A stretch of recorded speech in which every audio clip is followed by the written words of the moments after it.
Aujourd'hui, nous avons beaucoup entendu des choses de la part de Dieu.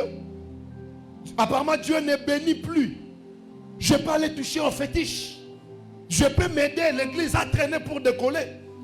Beaucoup de pasteurs même se sont trompés comme ça. Aujourd'hui, nous avons 10 ans.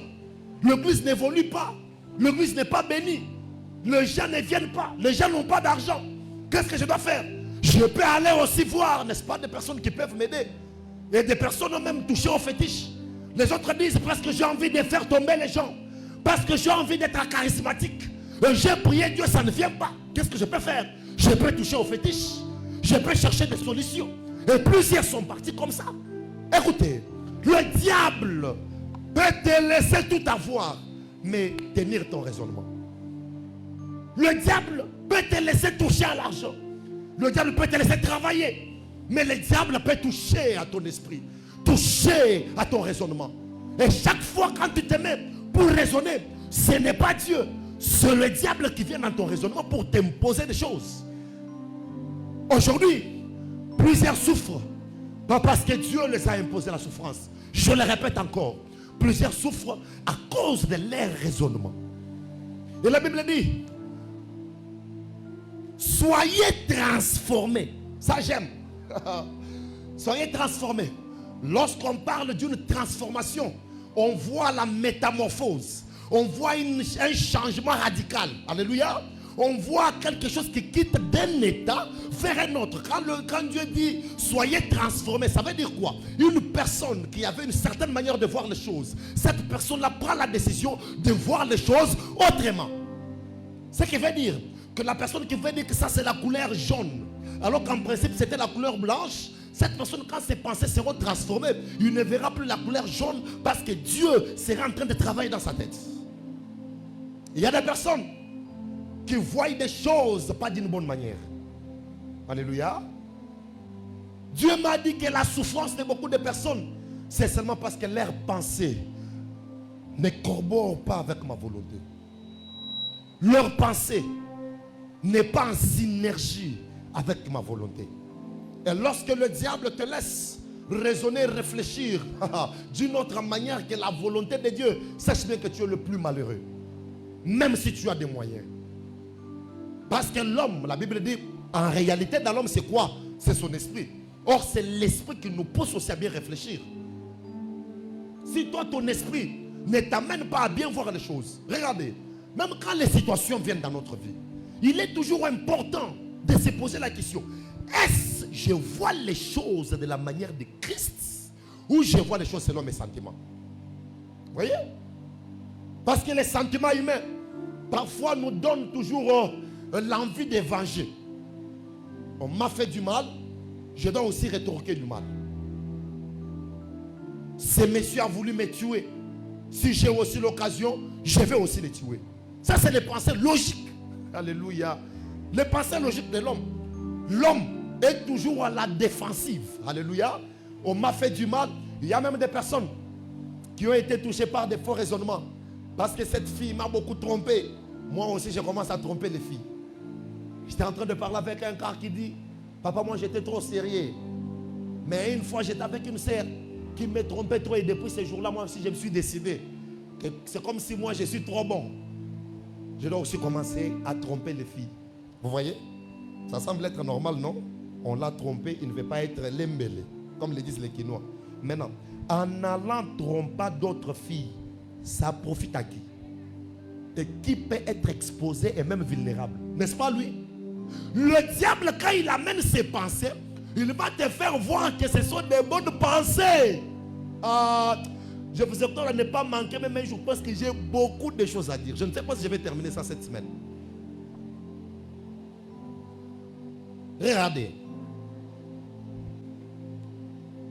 Le pensée de l'homme qui a Dieu sont plus qu'une prophétie. Je répète, la pensée d'un homme qui a Dieu est plus qu'une prophétie. Parce qu'à chaque fois, ces messieurs-là, l'Esprit de Dieu les poussera toujours à voir les choses de la bonne manière. Oh, quelqu'un peut dire Amen? Dès lors que dans ton esprit, tu commences, n'est-ce pas, à voir des choses de la manière dont Dieu ne veut pas, tu es en danger. Alléluia. Tu es en danger. Si tu arrives à voir des choses, quand toi tu restes, on te conseille, tu dis non. Non. On te dit même, mon frère, la parole de Dieu dit ça. Il dit non. Parole de Dieu, on appelle là, les sibiso trop. Il y a des personnes qui sont au milieu de nous ici. Par moment qui disent,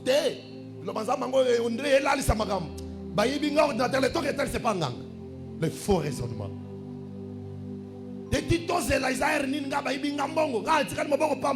Qu'est-ce qu'on fait?